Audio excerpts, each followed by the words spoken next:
Okay, I'm going to make the introductions very brief, and our first speaker is Chris Masterjohn, who will describe resolving the vitamin D paradox, and will have a punchline at the end of his talk. Thank you very much, everyone. So the title of my talk today is Resolving the Vitamin D Paradox, or vitamins A and K required to render vitamin D a heart protective nutrient.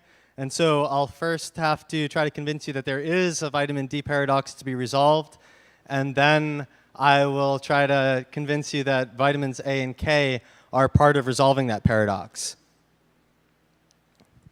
So before I start getting into what this vitamin D paradox actually is, I'd like to make sure we're all on the same page just by giving a brief overview of what these nutrients we're talking about are and where they're found in foods. And you can see that the main source of the fat-soluble vitamins A, D, and K in general is in liver, sunshine, fatty animal products, fermented foods, and colorful vegetables. Because vitamin A is stored in the liver of animals, that's where we keep vitamin A when we're not using it. That's the resource that we tap into to get vitamin A when we need it. Then if you're looking at terrestrial animals, the vitamin A is primarily found in the liver. It's also found in the livers of fish. And so if you look at fish liver oils, cod liver oil is given as an example here. That's also a great source of vitamin A. Vitamin D is primarily found, well, not found in the sun, but when the sun strikes our skin, it converts a precursor in our skin to vitamin D, and then we absorb it.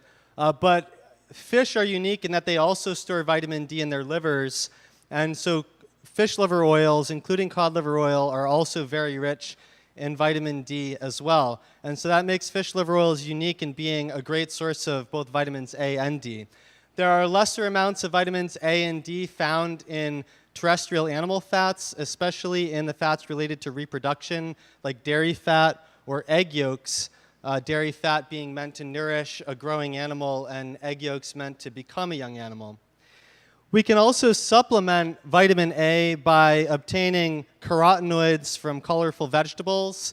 Beta-carotene is a prototypical example of a carotenoid that can be converted into the physiologically essential form of vitamin A. And because it plays a role in photosynthesis, it's associated with the green color of photosynthetic tissue. And because these carotenoids also provide yellow, orange, and red pigments, then whenever you see the colors red, yellow, orange, or green, that's a good sign that vegetables can be a good source of vitamin A. However, the ability to make the conversion of those carotenoids into vitamin A can vary dramatically between different people because of genetics, and it can also vary dramatically between different people because of their life stage or health situation. And so it's really animal products, especially liver and cod liver oil, that are the most reliable sources of vitamin A. But depending on who you are and what your condition is, these colorful vegetables can supplement. Vitamin K is found in two forms, vitamin K1 and vitamin K2. Leafy greens are the best source of vitamin K1 because it also plays a critical role in photosynthesis. But vitamin K2 is primarily found in animal fats or fermented foods. Animals will convert K1 in these leafy greens into K2, and on top of that, bacteria produce their own vitamin K2. And I gave as an example here cheese, which is both an animal fat and a fermented food. So when the cow eats grass, which is a form of leafy greens, it gets plenty of K1. Then it converts that K1 to K2. And then when someone takes the dairy product and ferments it into cheese, the bacteria make additional vitamin K2. The K2 found in animal foods and fermented foods and the K1 found in plant foods all vary in structure and in their precise roles in the body, so it's really best to get all of these. So I really think that eating a mix of all these different foods is the best way to get a synergy of these fat-soluble vitamins. But now that we kind of understand what we're talking about when we speak of them, I'd like to get into what is this paradox and why do we want this synergy? Why don't we just care about each of these vitamins individually? So here is a graph showing a meta-analysis of the association between 25-hydroxyvitamin D in the serum or plasma of humans and their risk of cardiovascular disease over time. 25-hydroxyvitamin D is a metabolite of vitamin D that is produced in the liver, but when we measure it in the blood, that's our best look into someone's vitamin D status. So I'll just refer to this as vitamin D status for the sake of simplicity. So when you're looking at this graph, you can see that as we go up the vertical axis, the risk of heart disease is increasing. And if we go across the horizontal axis, the concentrations of 25-OHD or vitamin D status is increasing. And if you look at these circles, each individual circle represents an individual risk estimate from a particular study. And because this is a meta-analysis, it means that it's pooling the results of many studies together. Now, if you look at this line here, what it's trying to do is generate an average to see the pooled trend from all these different studies. And when you see the shaded area, this represents the confidence interval. And that means that the narrower the shaded area is around that line, the greater our confidence is that that's where the actual risk is. But the wider that gray area is, the less confident we are about that data. And so you can see a couple things from this graph. One is that as we get higher and higher in vitamin D status, there are fewer and fewer of these circles, and the circles that are there are very small. That means that there's not much data in that range. The data that we have are from some pretty small studies with pretty few people actually having vitamin D status that high. Consequently, this shaded area is very large. When we look at concentrations between 8 and 28 nanograms per milliliter, we have a real lot of data, so the shaded area is very tight around the line. And what we can see is that between 8 and 24 nanograms per milliliter, we have a clearly decreasing risk of cardiovascular disease with increasing vitamin D status. But as we get higher and higher away from 24 nanograms per milliliter, it kind of looks like that risk stops decreasing. But what we really see is that's where the gray area starts really increasing, which means there's so little data up in that range that we really have no idea what's going on. And the reason this is a little concerning is because many advocates of vitamin D supplementation are saying we should all be at least this high or over here somewhere. And that's the place where we don't really have any data about heart disease, so we don't really know what's going on. After this meta-analysis was published, a new study came out in cardiac surgical patients. So these are patients with a very high risk of heart disease, and consequently, there was a very high proportion of them who had major cardiac events in the subsequent year after they measured vitamin D status, so they were able to get a real lot of data in a very short amount of time. And what they found was that between 20 and 40 nanograms per milliliter, there was a very large drop in the risk of major cardiac events compared to low vitamin D status. However, if you had vitamin D status over 40 nanograms per milliliter, then you were just as bad off as if you had very low vitamin D status under 12 nanograms per milliliter.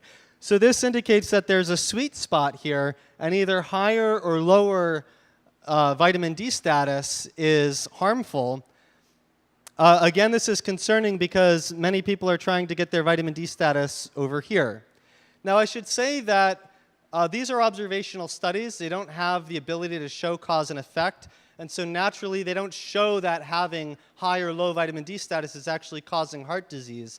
However, I'd like to use this data to frame further evidence for a causal hypothesis that I'd be exploring today with you.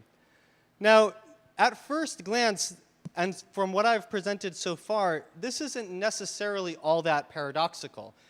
Yes, it's a little bit odd that high vitamin D and low vitamin D can be harmful, but really it's not that much different from ideas we have like moderation and everything in moderation. You know, too much or too little of a good thing can be bad.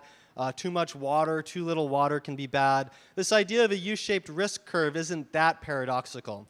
However, it's a little paradoxical that the harmfulness or apparent possible harmfulness of having high and low vitamin D status is the exact same thing.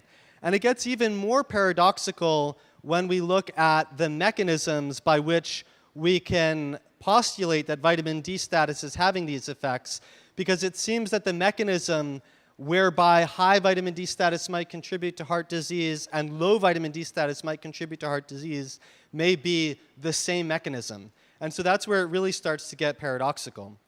Now, before we get into that, let's look at some parallel data from kidney stones. We know from animal studies that if you give toxic quantities of vitamin D to an animal, you get widespread pathological calcification of soft tissues.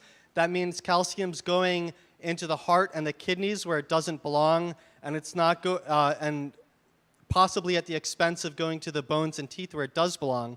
And when it goes to the kidneys, what we see is kidney stones. And this is data from Israeli lifeguards who had twice as high vitamin D status as non-lifeguards in Israel, and they had about 20-fold higher incidence of kidney stones. And you can see that in southern Israel, the proportional increase in risk was not as high. It was 12-fold compared to 19-fold. But that's because the general population in southern Israel has twice the incidence of kidney stones as in northern Israel. And that's consistent with lots of observational studies showing that as you get closer to the equator, you get higher risks of kidney stones, and that could be related to increasing vitamin D status. Now, this 53 nanograms per milliliter isn't that much different from the higher than 40 nanograms per milliliter that we saw potentially contributing to heart disease in cardiac surgery patients. These authors noted that these Israeli lifeguards also had signs of dehydration and of skin damage, and they said that probably all of these contributed to the increased susceptibility to kidney stones. Again, that's probably not that different from the cardiac surgical patients who are not the general population. They are people who have specifically greater risk of heart disease because of other interacting factors. So we might propose from this that perhaps high vitamin D status is contributing to kidney stones and to heart disease when there are other interacting negative factors predisposing to those conditions, maybe not harmful in every specific person, but we'll get into these contextual factors more soon. First, let's take a look at the mechanism. What we see is that animal experiments show that both low and high vitamin D can contribute to pathological cardiovascular calcification. Most of the calcium in our body belongs in the extracellular matrix of bones, and when it starts accumulating in the blood vessels and the heart valves, this can contribute to heart disease. And what we're seeing from this study is that when animals were fed either 5% of the minimal requirement of vitamin D or 10 times higher than the minimal requirement of vitamin D, only the animals that were fed the deficient amount of vitamin D had an increased area of calcification found in their cardiovascular tissue and an increased number of calcification spots. By contrast, we see another study in pigs where when they fed various doses of vitamin D, all of the pigs that were fed 25-fold higher than the minimal requirement of vitamin D had atherosclerosis. And when they looked specifically at calcification, they saw a dose-dependent increase in the proportion of arterial segments with atherosclerotic plaque shown on the left and pathological calcification shown on the right. So these animal experiments are suggesting that high and low vitamin D does in fact causally contribute to the risk of heart disease. And what's particularly paradoxical is that the mechanism seems to involve pathological calcification both in high vitamin D and in low vitamin D. Now, this gets even more paradoxical when we start to consider some of the evidence about the other contextual factors that modify this process and the actual mechanism going on. So if we look at the conventional understanding of vitamin D toxicity, we have the idea that normal vitamin D leads to normal serum calcium, and that when serum calcium is normal, calcium goes into all the right places. It stays in the soft tissues very little. It goes in primarily into the bones and teeth. However, the conventional idea is that when we have too much vitamin D, we get hypercalcemia, which is too much calcium in the blood, also too much phosphate. And this excess of calcium and phosphate circulating in the blood spontaneously precipitates and lands into the soft tissues. In 2007, I suggested that we redefine this mechanism because there are a number of observations that seem to contradict that this is the only explanation for the mechanism of vitamin D toxicity. Shown here is the paper that I published, and I'll just briefly explain the rationale. So I initially got involved in looking into fat-soluble vitamin interactions because in the 1990s, we started to see the development of the idea that too much vitamin A would contribute to osteoporosis.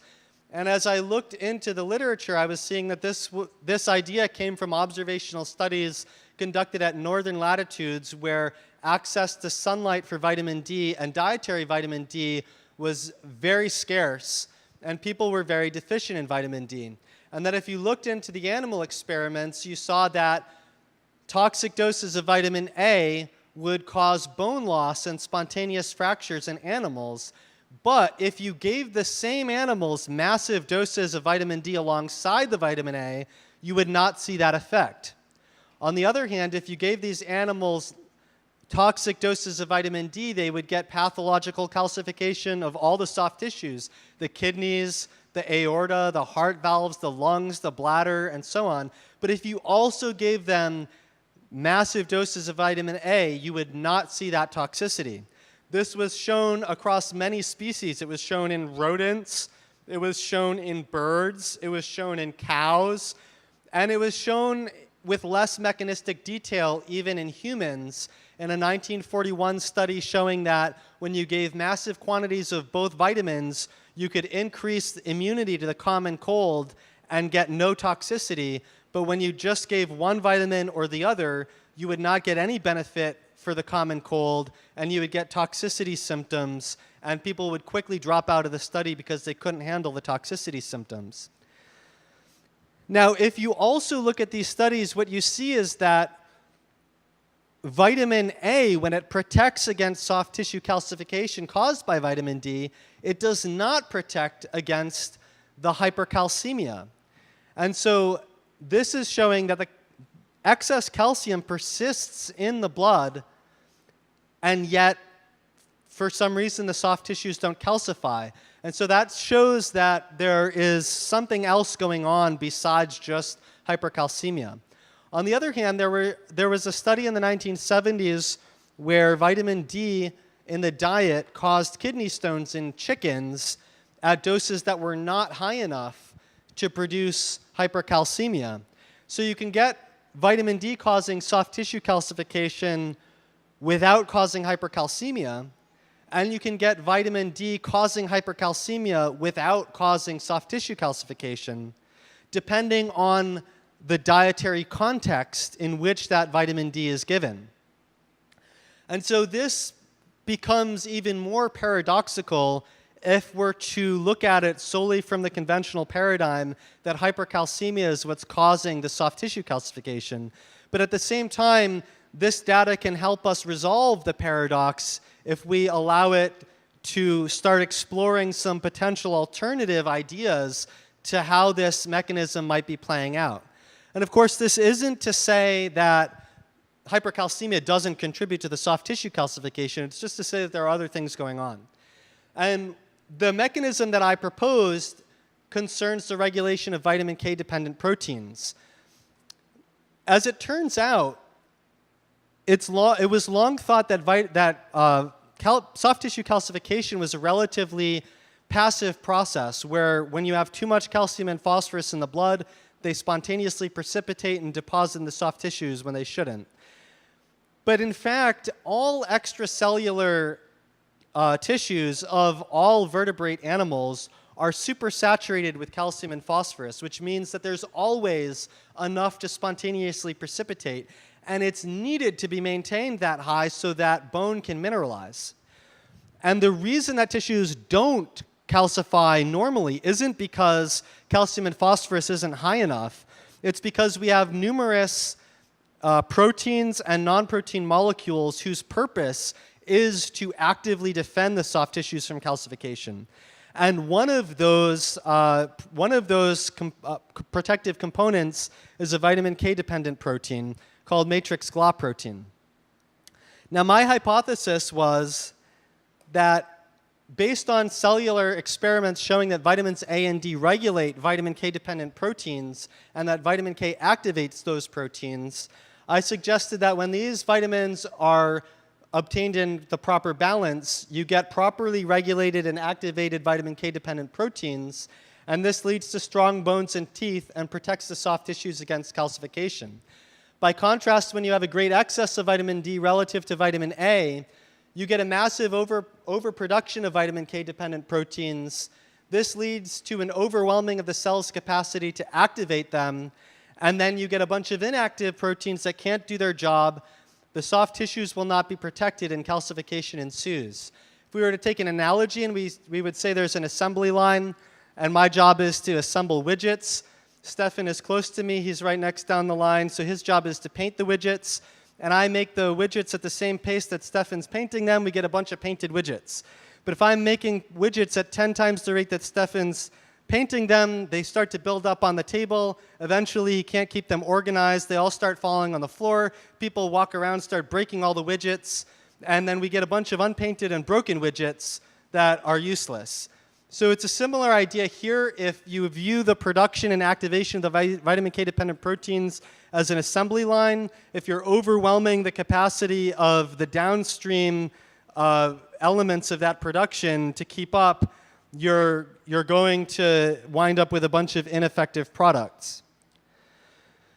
Vitamin K's role in this process is to activate these proteins by adding carbon dioxide to them. Carbon dioxide then gets rearranged and adds an extra negative charge to the protein. By increasing the negative charge, it better allows the protein to bind to calcium, which is a positively charged ion. In the case of some proteins, binding to calcium just allows calcium to act like a structural glue that maintains the shape of the protein so it can contribute to its proper function. But in the case of matrix-GLA protein, which is a protein that defends soft tissues against calcification, it's actually allowing the protein to directly bind to that calcium and prevent the salts from growing and depositing into the tissues. If you look at the matrix-GLA protein, or MGP, knockout mouse, what's the first thing you notice about the picture? Yeah, the MGP knockout mouse is smaller. Well, what's going on in this mouse is that the growth plates, which are soft tissues made of cartilage, are calcifying early, and so the animal isn't growing. But also, that calcium is not going into the bones and teeth, so they're getting osteopenia and spontaneous fractures. And it is going into the soft tissues, including the arteries, so they die within 2 months because their heavily calcified arteries rupture. If we look at the epidemiological evidence, we see that high intakes of vitamin K2, which is the form found in animal fats and fermented foods that's better able to make it to the vascular tissues where that protein is produced, higher intakes of vitamin K2 are associated with a lower risk of coronary heart disease incidence, mortality, and severe aortic calcification. And you can see in animal experiments, if you inhibit the recycling of vitamin K with warfarin, which is a rat poison and also anticoagulant used in human clinical medicine, you can see that the warfarin leads to cardiovascular calcification shown by the black staining, and that if you add vitamin K1 to the food, which is found in leafy greens, it has no protective effect whereas if you add vitamin K2, it completely protects against this effect. In actuality, this is probably species and strain dependent, because some animals are better able to convert K1 to K2. But this shows experimental evidence that vitamin K, especially vitamin K2, is activating these matrix GLA protein and protecting the cardiovascular tissues from calcification. So if we go back to my hypothesis and make it a little more detailed, my hypothesis is that if we have vitamins A, D, and K in balance, we get properly activated matrix GLA protein that provides strong bones and teeth and protects strong tissues from calcification, including the cartilage growth plates, thereby allowing for adequate growth. But if we get a great excess of vitamin D relative to vitamin A, we overproduce MGP. It can't be adequately carboxylated using vitamin K, and then it can't protect soft tissues from calcification. So in 2007, I published this hypothesis, and then I gave it to Zhengdong Wang at Tufts University to suggest that he investigate the hypothesis in an experimental model that he had used, showing that in mice, pharmacological metabolite of vitamin D could protect against lung cancer, but it would cause kidney stones. And if you gave a pharmacological metabolite of vitamin A, you could still get the benefit of protection against lung cancer, but the mice would not get kidney stones. And so they then investigated this hypothesis in the tissues that they had frozen from that experiment and provided strong support for my hypothesis. The graphs from this study are all shown with the control group. The group given retinoic acid, which is a metabolite of vitamin A, the group given calcitriol, the metabolite of vitamin D, and the group given both metabolites together. Here we're looking at the MGP mRNA expression, which is the message that the cell is telling to the cellular machinery to produce this protein. And you can see only with D alone are they getting an increased message to produce more of the protein. Then if you look at the undercarboxylated form of the protein, which is the defective form that can't do its job, you see that this defective form was only increased in the group getting D alone. And when you look at the carboxylated form of the protein, which is the form that is activated and can do its job, you see that it was highest in the group that got both metabolites alone. And this is actually going beyond what my hypothesis predicted, because it suggests that there's something more than the overproduction going on, and perhaps the carboxylation or activation efficiency is actually improved when you're getting both vitamins together. If you look at the overall results as the proportion of MGP that was defective, you can see that it was highest in the group that got the metabolite of D alone, and lowest in the group that got the two metabolites together. Again, suggesting that D alone is harmful, but also suggesting that this synergy between A and D is actually improving the situation over just getting a quote-unquote normal diet. Some questions that were left unresolved from this study. Can these mechanistic findings be replicated using dietary vitamins instead of the pharmacological metabolites? Is vitamin K protective? Maybe it is, but maybe the vitamin K-dependent enzyme isn't there in adequate amounts. So maybe adding vitamin K wouldn't be protective. I think it would be, but that's up in the air. How do these treatments affect the enzymes that recycle vitamin K or use it to activate proteins?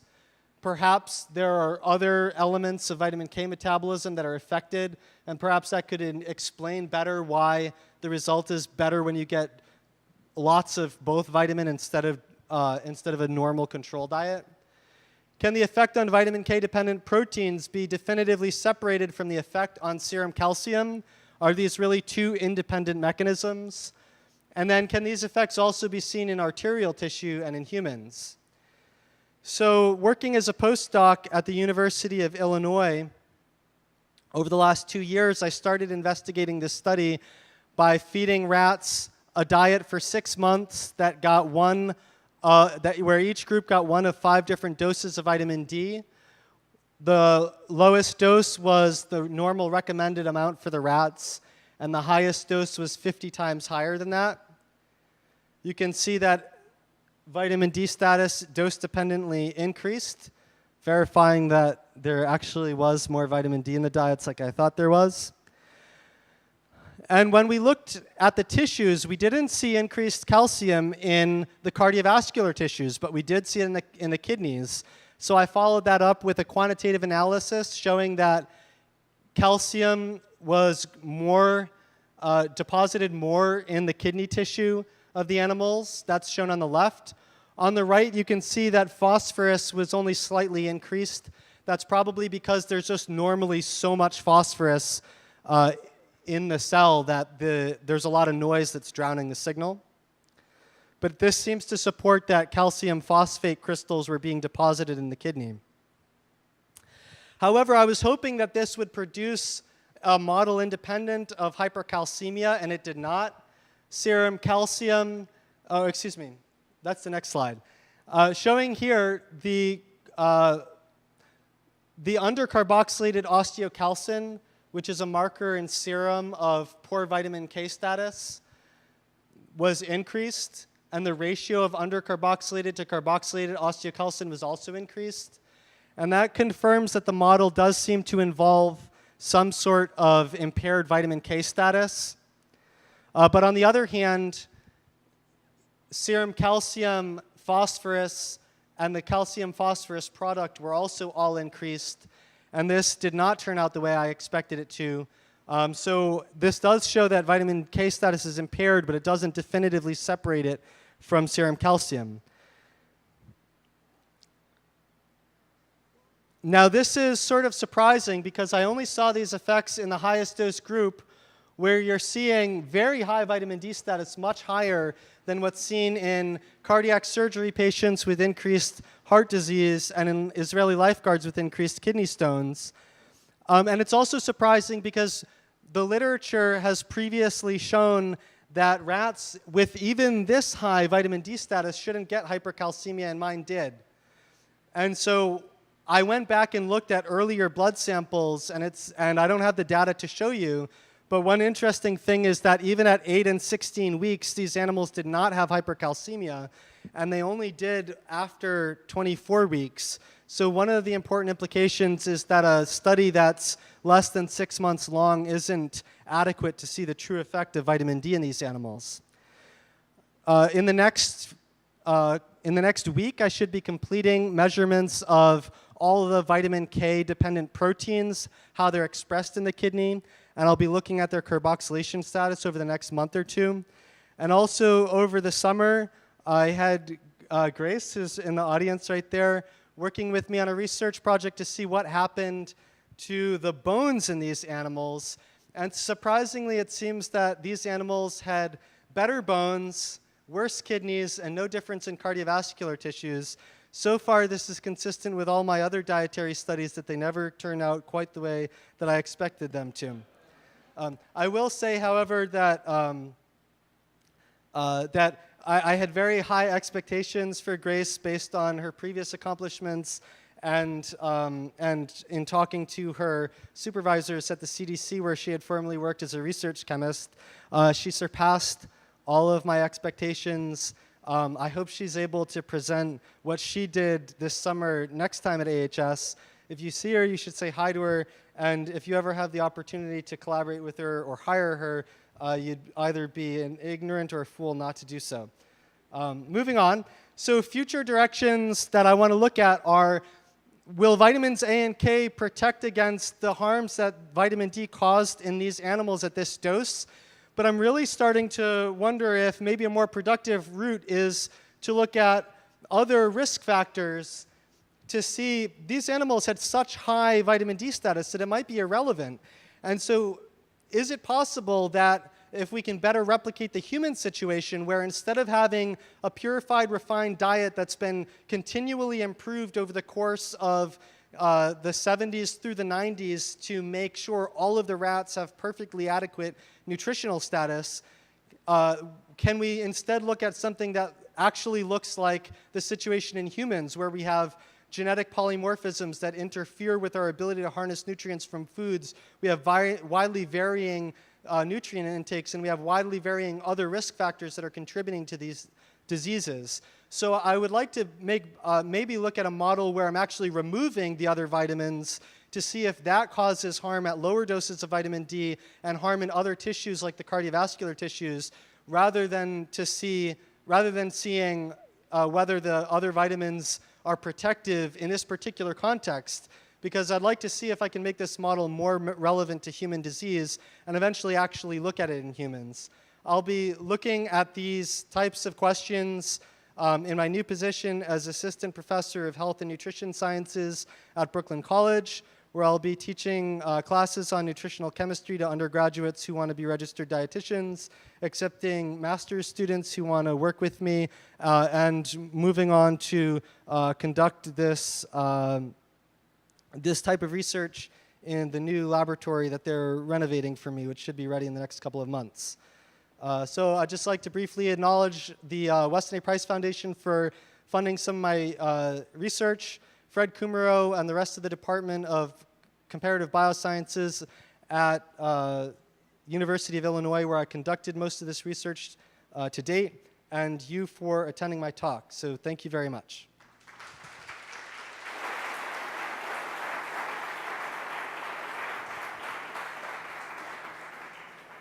Do we have any time for questions or no? Okay. Okay, so I think I'll just make myself available for questions during the break. Okay, thank you.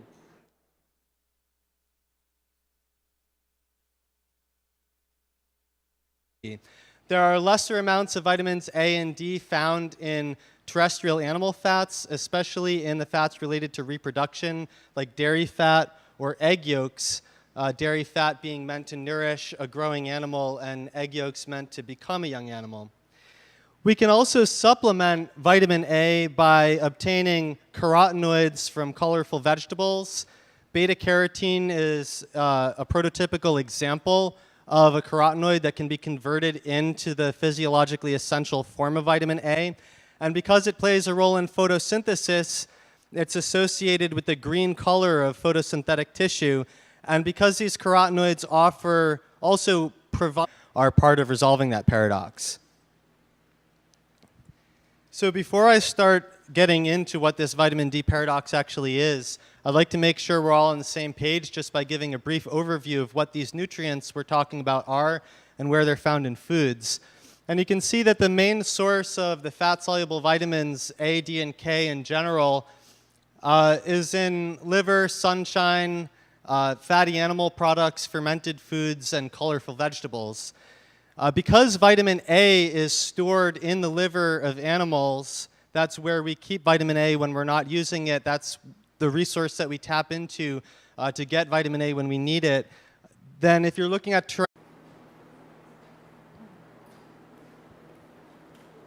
Okay, I'm going to make the introductions very brief, and our first speaker is Chris Masterjohn, who will describe resolving the vitamin D paradox, and will have a punchline at the end of his talk.